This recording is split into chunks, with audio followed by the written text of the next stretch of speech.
van a tomar su cuaderno de trabajo.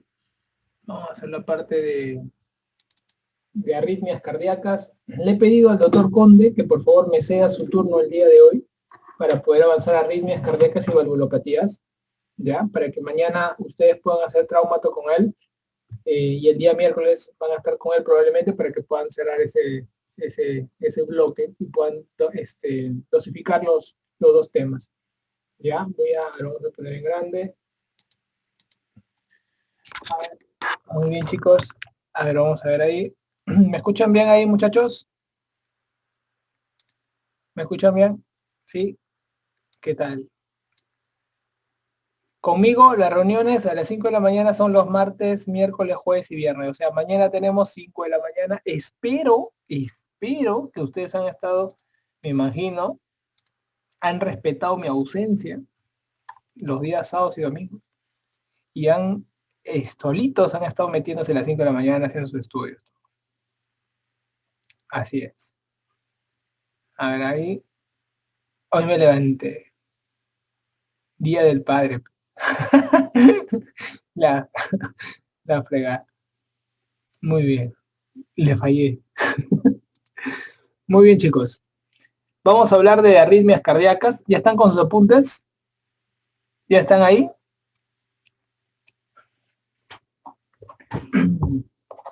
Nos sentamos, nos acomodamos para poder compartir cómo tenemos que razonar, cómo tenemos que analizar las situaciones. Oye, les cuento un secreto.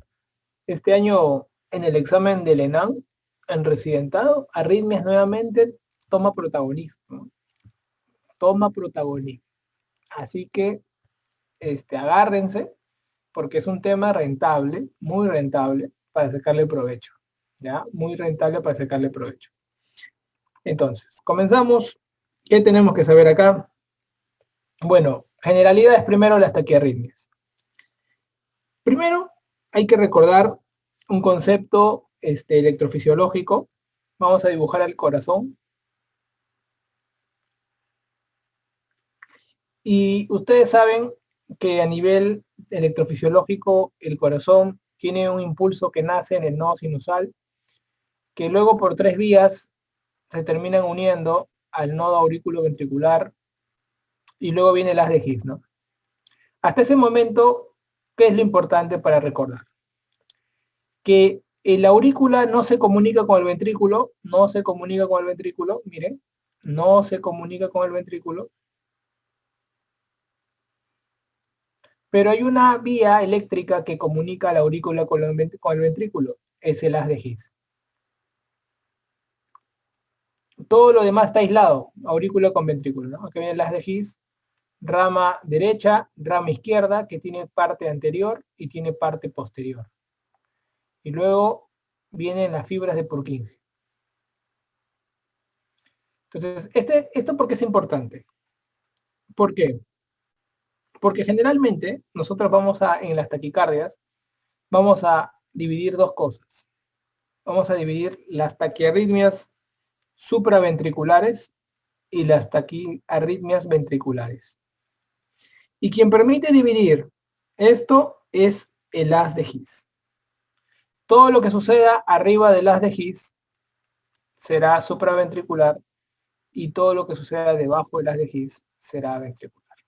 Entonces, primera característica importante para hablar de estos señores. ¿Ya? Primera característica importante para hablar de estos señores. Perfecto. Es importante hablar de dos conceptos para entrar al mundo de las taquiarritmias. Ya no solamente su génesis anatómica, sino una característica. La frecuencia cardíaca es determinante. Cuando es más de 100, decimos que estamos con una taquicardia, y cuando es menos de 60, decimos que estamos con una bradicardia. ¿No es cierto? Estas frecuencias pueden llevar a la vez también alguna alteración del ritmo, ¿no? Donde nosotros ya vamos a hablar de la mezcla de una taquiarritmia, ¿no? Entonces, eso es interesante. Ahora, algo que quiero con ustedes cerrar, los términos. Los términos. Por ejemplo, ustedes van a escuchar una taquicardia sinusal. Una taquicardia sinusal es cuando la frecuencia cardíaca es más de 100. ¿Se dan cuenta? ¿Y el origen dónde es? En el nodo sinusal. Pero ¿qué pasa cuando te dicen taquicardia auricular? Acá el origen es en el músculo auricular, no es en el nodo sinusal. Quiere decir que las fibras auriculares están descargándose. ¿Y qué cosa es una extrasístole? Es un impulso prematuro, antes de tiempo. Entonces, este impulso de tipo extrasístole se puede dar en la aurícula o en el ventrículo. ¿A quién le tienen miedo ustedes? ¿A una extrasístole auricular o una extrasístole ventricular? ¿A quién le tienen miedo? ¿A quién le tiene miedo? ¿A las extrasístoles auriculares o a las ventriculares? Claro, a las ventriculares. ¿Por qué? Porque estas sístoles ventriculares pueden terminar en fibrilación ventricular. Entonces hay que tenerle miedo.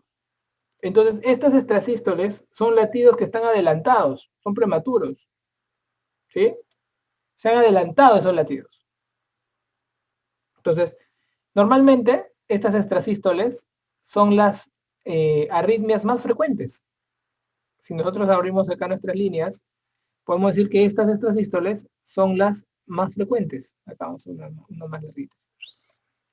Estas son las más frecuentes. Son las más frecuentes. Las extrasístoles. La gran mayoría se dan sanos. 60% se dan pacientes sanos.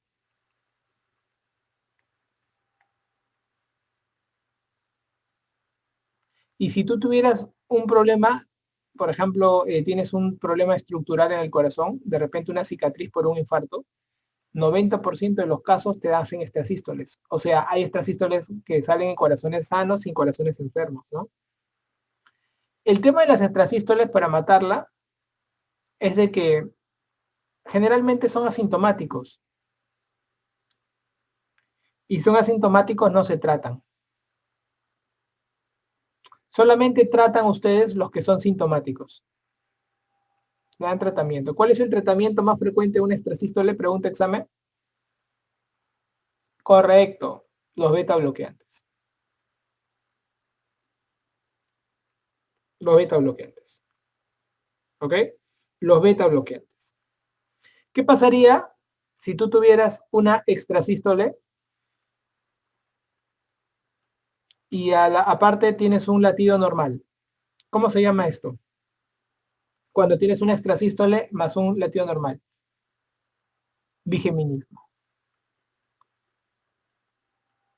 El síntoma es que sientes, por ejemplo, como que te zapatea el corazón, ¿no? Te vienen como unos latidos rápidos. ¿Cómo se llama cuando hay una extrasístole y dos latidos normales? ¿Cómo se llama? Trigeminismo. ¿Te das cuenta? ¿Qué pasaría si tú te encuentres con dos extrasístoles? ¿Cómo se llama esto? ¿Alguien sabe? Cuando hay dos extrasístoles juntas. Ya, se llama dupleta.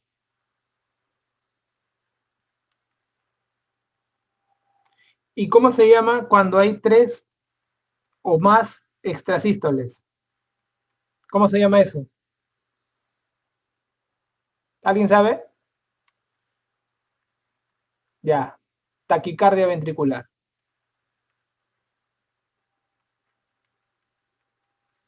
La taquicardia ventricular tiene dos tipos. Una que dura menos de 30 segundos y una que dura más de 30 segundos. La que dura menos de 30 segundos se dice no sostenida. Y la que dura más se dice sostenida. Ten cuidado con estas que duran más de 30, son las que terminas colocando desfibriladores autoimplantables. Desfibriladores autoimplantables. En cambio, las no sostenidas puedes trabajar con fármacos, amiodarona. Cuando veas que algo no funciona en una taquiarritmia, la vieja confiable es amiodarona. ¿Ya? La vieja confiable es amiodarona. Perfecto. Una vez matado estos términos, ¿sí?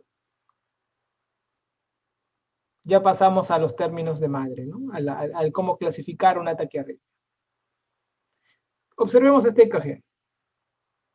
¿Qué nos llama la atención en este EKG? Está rapidito todo, ¿no? Miren, están rapiditos todos. La frecuencia cardíaca está elevada, ¿no es cierto? Entonces, cuando uno normalmente ve un electrocardiograma en una pregunta de examen o en la vida, ustedes siempre quiero que recuerden algo. Hay dos cosas que nosotros vemos en un EKG cuando pensamos en una arritmia. Lo primero que vemos es el QRS. Y lo segundo que vemos es la distancia de una R con otra R. El QRS normalmente mide menos de 3 cuadraditos, o sea, menos de 120 milisegundos. Cuando mide más, se dice QRS ancho. Y RR significa que la distancia de una R con otra R es la misma. Pero ¿qué pasa cuando encuentras esto?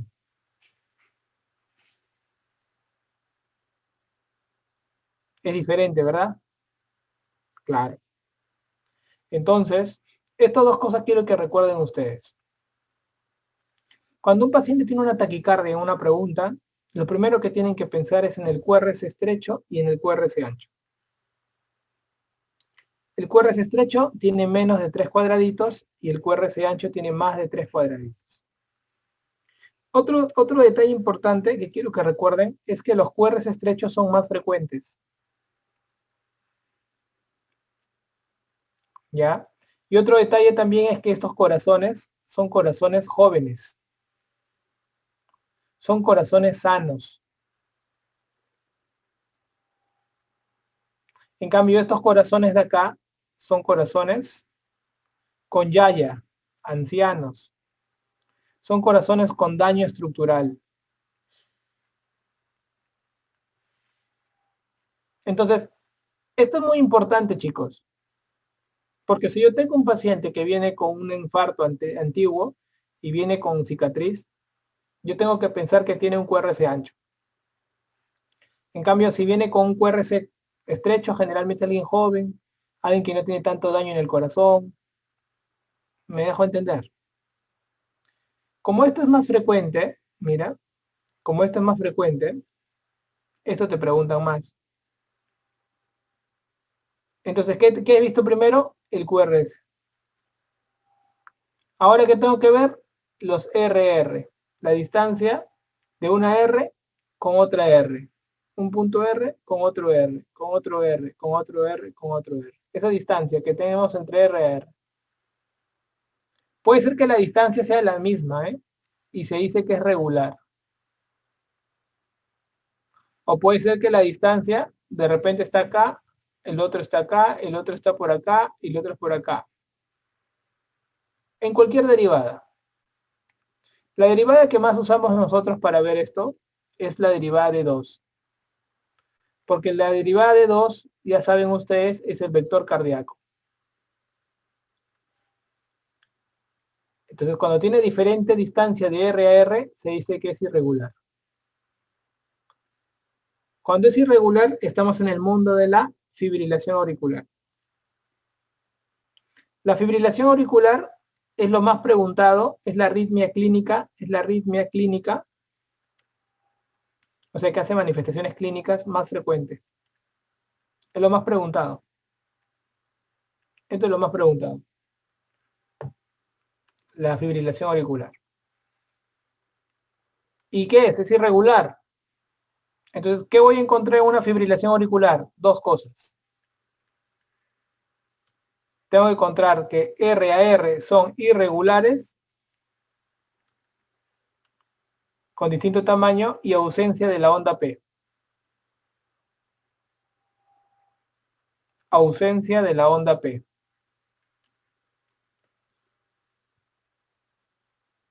¿Ya? Perfecto. Doctor, me dicen que es regular, es una taquicardia, QRS estrecho regular. ¿Qué debo pensar? Dos cosas. Flutter o taquicardia paroxística supraventricular. Si la fibrilación son las ondas F minúsculas, porque son como imágenes que no se logran armar así, como fibriladores, pues, ¿no? Se le dicen fibrilador clásico, ¿no? No se forma la F, ¿no? En cambio, en Flutter van a encontrar esto, esta imagen, ¿no? Hacen esto, miren.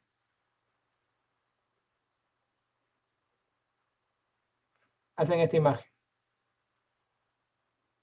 ¿Se dan cuenta? Entonces, estas son las imágenes en F o en serrucho, ¿no? F mayúscula. Norma me dice, ¿cómo diferencio, doctor, la extrasístole con una FA? Porque se dice que la extrasístole es más frecuente. La extrasístole, Norma, tiene una imagen así. Mira, mira, Norma. Viene así, grande, se abre, y luego de esto tiene una pausa compensadora. Una pausa compensadora. O sea, tú ves esta imagen y no vas a dudar que es una extrasístole, ¿no? Diferencia a esta imagen, ¿no? Que tú ves así, sin ondas P. ¿Cierto? Entonces no hay punto de comparación. Sale al ojo. Y este de aquí es la TPCB que últimamente está de moda en los exámenes. Está de moda. Está de moda. ¿Qué cosa es la TPCB? La taquicardia paroxística supraventricular. Tiene dos orígenes. Vamos a dibujar al corazón, mira. Mira.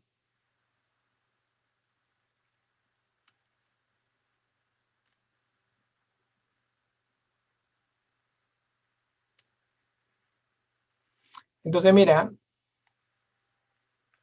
El primer origen de la TPCB es que el impulso viene, hay un impulso, dicen, que viene por el nodo, baja por el nodo, y el impulso vuelve por una vía accesoria a la aurícula. Y da vuelta así. Entonces, se dice que este impulso es un impulso ortodrómico. Ortodrómico. ¿Qué significa impulso ortodrómico? Acuérdate, mira. Orto, nodo, porque te acuerdas de las letras OS. Entonces, mira, el impulso ortodrómico, el impulso baja por el nodo y sube por la vía accesoria a la aurícula y está haciendo esto. Ortodrómico. ¿Qué cosa es antidrómico? Antidrómico, lo contrario. El impulso baja por la vía accesoria y sube por el nodo. Lo contrario, antidrómico. ¿Y por qué lo menciono? Porque antidrómico es el Wolff-Parkinson-White. Antidrómico es el Wolff-Parkinson-White. Preguntado porque tiene la vía accesoria llamada haz de Kent. El haz de Kent tiene el Wolff-Parkinson-White. Efecto antidrómico porque sube por vía accesoria y baja por el nodo. Perdón, baja por el nodo, claro, al revés. Este de acá baja por el nodo y sube por la vía accesoria. El Wolff-Parkinson-White baja por la vía accesoria y sube por el nodo. Lo contrario. Antidrómico. El antidrómico se caracteriza porque tiene un QRS ancho. En cambio, el ortodrómico tiene un QRS estrecho. Pero ambas situaciones se dan en corazones de jóvenes. La TPCB es más de mujeres. El Wolff, acuérdense, Wolff Flow, es más de hombres. Son características epidemiológicas que no han venido a ese nivel de dificultad todavía en un examen, pero quiero que tú aprendas a tener más recursos para en situaciones difíciles poder armar.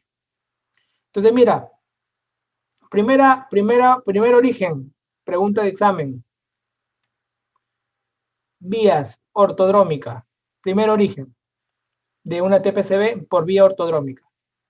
Segundo origen, el nodo tiene un impulso que da vuelta sobre su propio eje. Está que da vuelta, mira. Se llama TRIN.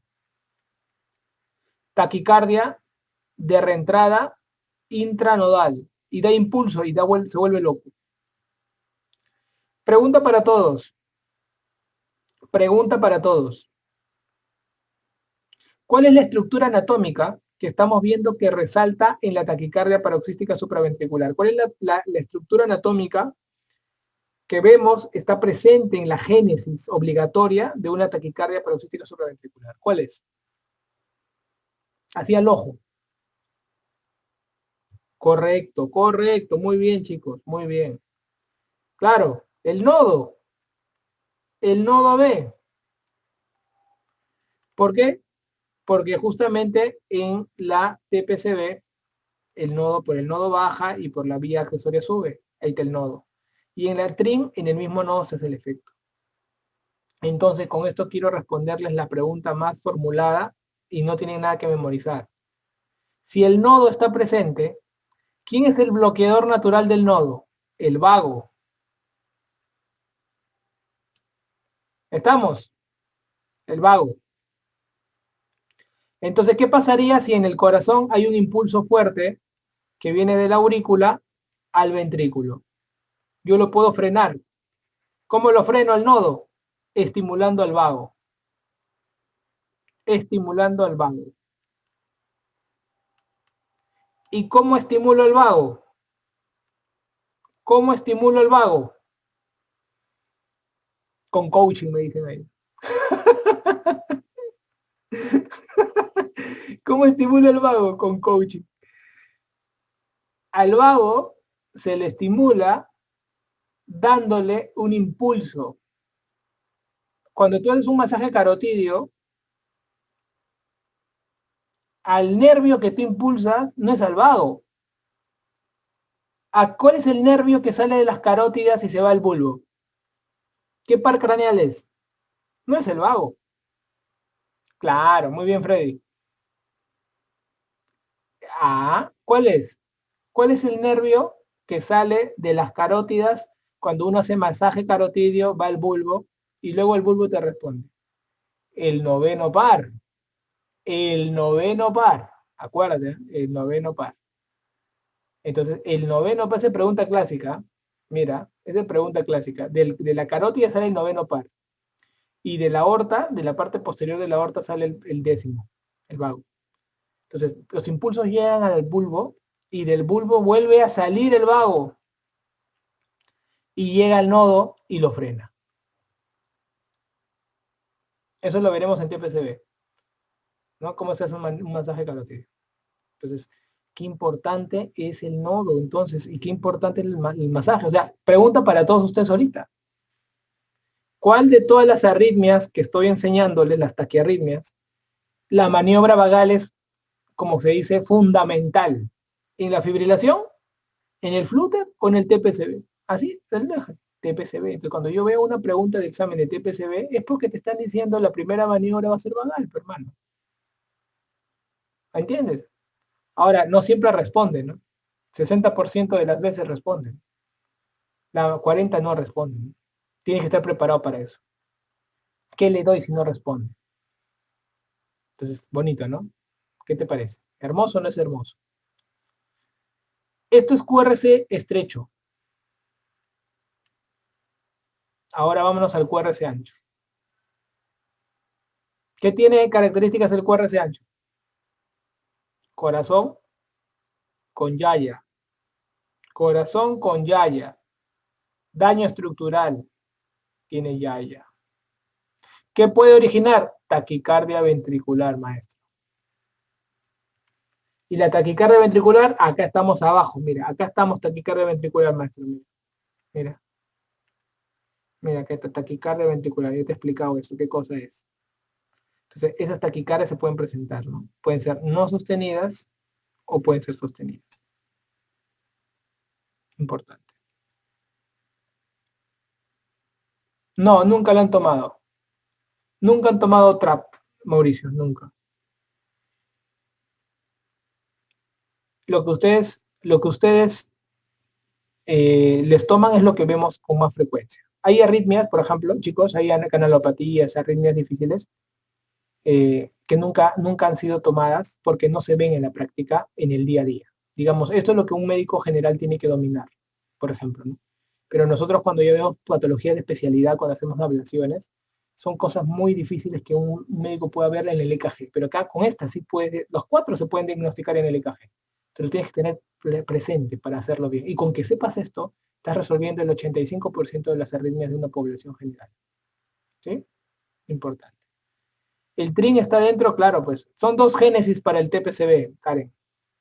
Una puede ser esta, por vía ortodrómica, y la otra por el TRIN, por taquicardia de reentrada intranodal. ¿Sí? Doctor, en el flúter también hay cardiopatía estructural, ¿verdad? En el flúter, buena pregunta. En la fibrilación auricular puede haber o no puede haber cardiopatía estructural. Por ejemplo, si el paciente es un hipertiroideo, puede hacer una fibrilación auricular por aumento de hormona tiroidea y no hay daño estructural. Si el paciente es un hipertenso, por hipertrofia ventricular concéntrica, puede hacer una fibrilación auricular y ahí sí hay daño estructural. En el caso del flúter, generalmente hay un daño estructural asociado. Por ejemplo, pacientes con EPOC. Preguntas clásicas, ¿ah? Hacen una hipertrofia ventricular derecha y pueden desarrollar flúter. Pacientes que tienen anomalía de Epstein pueden desarrollar flúter. La válvula tricúspide está como que anclada más abajo y se ve como una mega aurícula derecha. Con esto, ¿qué les quiero decir? Que el flúter tiene sus orígenes en cavidades derechas, precisamente a nivel de la zona del istmo cabo tricuspidio. En cambio, la fibrilación tiene su origen en cavidades izquierdas. ¿En qué parte? En la desembocadura de las venas pulmonares. Las venas pulmonares en la aurícula izquierda desembocan y cerca a la desembocadura pueden haber pequeños daños y esos serían los originarios, unas vías anómalas que podrían ser originarias de la fibrilación, ¿no? Hay una cirugía que se llama la cirugía de Cox-Massé, que hacemos ablación de toda esa zona cerca a las venas pulmonares y donde su complicación más frecuente es estenosis venosa pulmonar, por quemar mucho. ¿Sí? Entonces es importante. El flúter ahorita lo vamos a ver, pero es básicamente, Yanela, es la ablación. Es la ablación, es quemar. Endovascularmente es quemar esa zona de daño. ¿Ok? Entonces, miren chicos, cuando ustedes se enfrenten a una arritmia, pueden tener una taquiarritmia o pueden tener una bradiarritmia. En el hospital, de 10 arritmias, 8 son taqui y 2 son bradi. Entonces, pregunta para todos. Si tú fueras un cardiólogo que está haciendo un examen, ¿qué crees que te preguntaría el cardiólogo? ¿Más taqui o bradi? Al ojo nomás. Taqui, te va a preguntar taquis. Y dentro de las taquis, ¿cuál te va a preguntar? La más frecuente clínicamente, pues, la que te da síntomas, que es la fibrilación auricular. Y la que no te da síntomas, que es más frecuente de todas en general, pero no da síntomas, la estansístole. Bacán. Y si es un paciente joven, sin daño estructural, que viene mujer, que viene después de una noche de farra, taquicardia paroxística supraventricular. Y si es un paciente que tiene algún daño estructural, que tiene unas ondas así medias raras, sinuosas, un flúter puede ser, ¿no? Y si es un paciente que tiene infarto, ha tenido hipertensión, tiene valvulopatías y que está haciendo una taquicardia, ¿cuál podría ser? Una taquicardia ventricular, pero doctor. O sea, ¿qué te estoy comentando? Te estoy poniendo situaciones distintas de pacientes y tú ya los vas asociando en estos cuadros. Y con esto solucionas todos tus problemas de arritmias en realidad. Ahora vamos a profundizar un poco más. La fibrilación auricular, entiendes ahora la importancia, ¿no? De por qué le doy mucho valor a la fibrilación. La fibrilación se origina en la aurícula izquierda, cerca de la desembocadura de las venas pulmonares, por lo cual crea una gran importancia.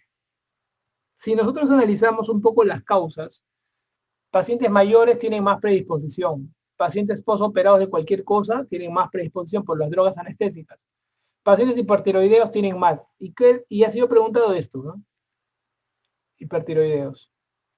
Pacientes que no tienen hipoxia pueden hacer fibrilación, o sea, cualquier situación metabólica puede llevar de la fibrilación.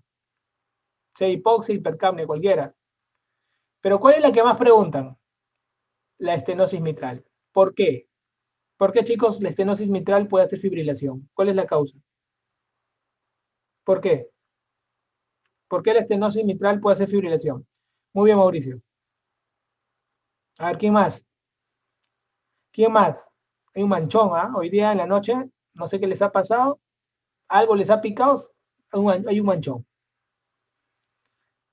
¿Por qué? Ya, muy bien, Jesús, Edgar, ya. Milagros, la pregunta es, ¿por qué la estenosis mitral te hace fibrilación?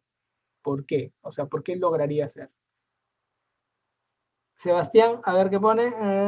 Voy a salir el aurícula izquierda de la vesícula. Por supuesto, ya, ese es el inicio, Sebastián. Ya, muy bien. Ya, Yolmer, Richard, ya, María Elena, ya, perfecto.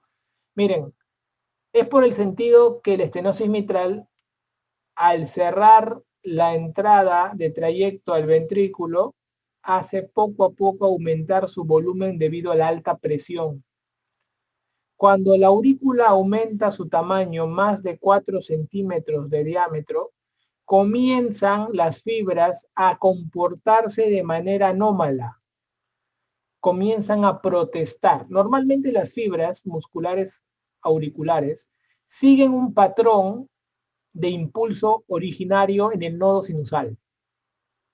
Pero cuando se dilata la aurícula, las fibras se distienden a tal punto que comienzan a comportarse de manera autómata y de manera independiente.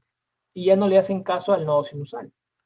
Entonces genera en la aurícula impulsos ectópicos donde cada fibra quiere hacer lo que le da la gana.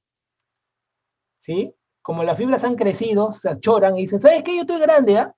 Porque se dilatan. ¿Sabes qué? Yo estoy grande, ¿ah? Chavaina. Y cada una hace lo que le da la gana. Se llama anarquía muscular auricular. Cada uno hace lo que quiere. ¿Sí?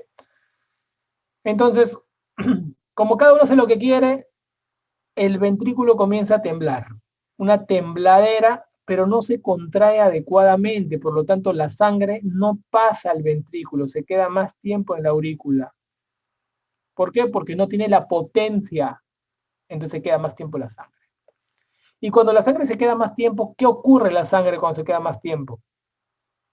Forma coágulos. Y si la sangre forma coágulos, ¿qué es lo más frecuente que ocurra? Que estos coágulos se vayan por todo el organismo. ¿Eso cómo se llama? Embolia. Embolia, hacen embolia. Se va por todo el organismo los coágulos, al cerebro, al riñón, al pulmón, a todos lados. ¿Cuál es el órgano que cuando te da la embolia te puedes morir más rápido? ¿Cuál es el órgano? Exacto, el cerebro. Entonces el cerebro va a ser determinante en el pronóstico de los pacientes que hacen embolia. Entonces te van a preguntar, ¿no? Ahí está el Fénix, ¿eh? Ojo, mira ahí está el Fénix. ¿Cuál es la condición? Te van a decir aquí. ¿Cuál es la condición que forma más coágulos en el cuerpo? La estenosis mitral, que haya hecho una fibrilación auricular. ¿Se dan cuenta? Otras causas de fibrilación, cardiopatía isquémicas crónicas. También, yayas, ¿no? Las yayas, ahí está. El EPOC. El EPOC también, doctor, también, hermano, porque hay hipercapnia. Ah, mira, pero tú me dijiste que era fibrifluter también. También, pues. ¿Qué? ¿Solo es el EPOC para el fibrifluter? Para todos. Cardiopatía hipertensiva se han preguntado también. Porque te dicen, ¿cuál es la arritmia? Y te lo he enseñado yo en hipertensión, hicimos, ¿ah? ¿Cuál es la arritmia de la hipertensión? La fibrilación auricular, hermano. Entonces ya lo tienes así en tu cabeza. La clínica es variada. ¿Por qué? Porque la tercera parte es silenciosa. El problema, el miedo es esto. 5 veces el riesgo de ACV isquémico. Así que muchos pacientes pueden debutar con un accidente cerebrovascular tipo embolígeno. ¿Ok? Tipo embolígeno. Entonces, mira. ¿Qué voy a ver en el electrocardiograma? RR variables y ausencia de onda P. RR variables y ausencia de onda P. Algunas veces te pueden preguntar, el patrón típico es la onda F, ¿no? Patrón típico, las ondas F. ¿Ya? Patrón típico, las ondas F. Ahora, esto es muy importante. Hay diferentes formas de clasificar. En la práctica nosotros consideramos 3. Paroxística, persistente y permanente. En la práctica, ¿ya? Flutter tiene onda F mayúscula y fibrilación minúscula, más chiquitita. En la práctica usamos 3, ¿ya? Paroxística, persistente y permanente. ¿Cómo diferencias tú? Nunca han venido preguntas para clasificar, nunca han venido, nunca. Pero tú puedes, ¿para qué sirve esta vaina? Para saber cómo debes tratar. Pregunta clásica, a ver, ¿cómo te vendría? Tú estás en el hospital y te da un paciente. Dice, doctor, un paciente está haciendo fibrilación. Ya, reciente, ahorita, sí, doctor, está tranquilo. Toco un monitor. Ha comenzado a fibrilar. ¿Cómo está su presión? Lo primero que tienes que preguntar tú en un paciente que tiene una taquiarritmia, primero, ¿cómo está su presión arterial? ¿Por qué? Porque si te ponen que el paciente está hipotenso, tienes que cardiovertir. No importa la taquiarritmia, no importa. Basta que esté hipotenso, tienes que cardiovertir. La cardioversión es el dispositivo que tú usas en el RCP, pero la cargas con 1 joule por kilo. Es diferente a desfibrilar. Desfibrilar es 4 joules por kilo. Entonces, doctor, entonces veo la presión en la pregunta. Claro, tienes que ver la presión. Ya está, doctor. Segundo, tienes que ver el tiempo. Allá, el tiempo es importante, por supuesto. Este corazón está entrando en otro ritmo, es un ritmo anormal la fibrilación. Tú tienes que volverlo a ritmo sinusal, pero para eso tienes que preguntar el tiempo. Y cuando preguntas el tiempo, es que salen estas clasificaciones. ¿Me dejó entender? Entonces, si a mí me dicen que el paciente ha debutado con una fibrilación, y yo lo conozco, está hospitalizado, sé que esto no ha tenido antes, por temas de clasificar con números, te van a decir, un paciente que debute con una fibrilación, menos de 48 horas. Así te van a poner. Un paciente que debuta con una fibrilación en menos de 48 horas o que ha debutado recientemente. Es una paroxística. Es una paroxística. Las paroxísticas, la gran mayoría, muchachos, se resuelve durante la primera semana. La gran mayoría durante la primera semana. Segundo, ¿qué pasa si pasa una semana? Entonces, ahí ya tú hablas de una fibrilación persistente. No, es un persistente. ¿Que sí? ¿Que no lo han cambiado el ritmo? Nada, maestro. No le han cambiado el ritmo, se quedaba ahí. Esperemos que cambie. Pues. Ah, ya. Persistente. Y permanente es más de un año. Y es una decisión. En tratamiento vamos a ver eso, David. Ahorita estamos viendo los tipos. En permanente es una decisión del cardiólogo decirte que queda como permanente. Es una sentencia, la permanente. Más de un año es actualmente. Van a haber preguntas que en algunos casos sean corte con más de 6 meses. ¿Ok? Mayor de 6 meses era antiguamente ¿quién? Ahora actualmente se considera más de un año y es un aporte del cardiólogo. O sea, el cardiólogo te dice, mira, ¿sabes qué? Ya tenemos más de un año con la vaina, es poco probable que vuelvas a tu ritmo sinusal, quedamos como permanentes. ¿Qué pasa cuando alguien te dice permanente? Sino que como hay una pregunta antigua del ENAM, me parece, donde te dicen paciente de 6 meses, ¿no? Entonces se le toma en cuenta como permanente, ¿no? Por el tipo de pregunta, pero acuérdense que más de un año en la práctica usamos esto, ¿ya? Con un año con fibrilación, ¿eso genera más alteraciones de la aurícula? Claro, pero ¿qué pasa cuando ya te acostumbraste a eso? Ya no le haces nada. El cardiólogo te dice, ¿no? ¿Sabes qué? Ya, espérate. El cardiólogo te dice, ¿sabes qué? Ya ahí nomás queda la vaina, ya más de un año, ya no podemos cambiar de ritmo, ¿no? Ahí nomás queda. Ya, doctor, entonces me quedo con mi fibrilación. Sí, sí, toda la vida, pero lo único que vamos a hacer es controlar nada más la frecuencia cardíaca, que tu fibrilación esté en menos de 100, ¿ya? Y te voy a tener que dar siempre anticoagulación, porque tú sabes que basta que tú seas fibrilador, es sinónimo de anticoagular. Por eso que siempre acuérdense así, mira, fibrilación auricular, acuérdense, mira, fármaco, anticoagulación, acuérdense, FA, fármaco, anticoagulación, para que te acuerdes. Eso es lo que le ha permitido sobrevivir a los fibriladores, la anticoagulación, ¿ya? Para evitar los trombos, así es, que está generando. Entonces, ya saben cómo diferenciar estos tres tipos, ¿eh? Eso es lo más importante. Cuando normalmente tenemos dos escalas, una es la escala del Chas-Basque y otra es la escala del Hasblit. Nunca han venido en la historia, no han venido. ¿Por qué pongo el Fénix acá? Porque es pregunta de ronda. Ronda. El FARVA se usa, el FARVA en fibrilación es como cuando hablamos de angina de pecho en cardiopatía isquémica estable, es un término, Vito. Entonces, el FARVA nosotros le decimos fibrilación auricular de respuesta ventricular alta, cuando la fibrilación es más de 100, o puede ser un FARSE, ¿no? Fibrilación auricular con respuesta ventricular controlada cuando es menos de 100. Es un término nada más hospitalario, ¿ya? Hospitalario, ¿no? De repente dices, doctor, estoy con un FARVA, ya es un fibrilador que no está controlando la frecuencia, ¿no?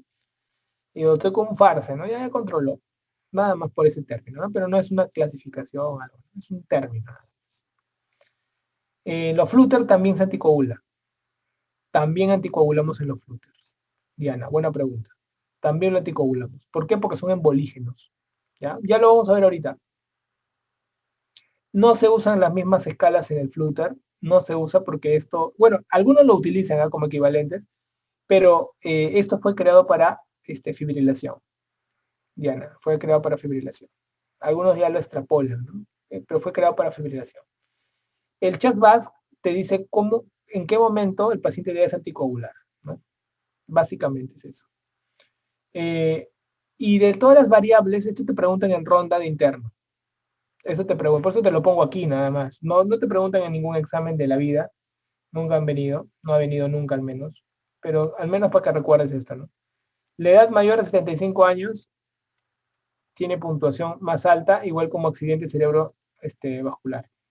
Nada más, ¿ya?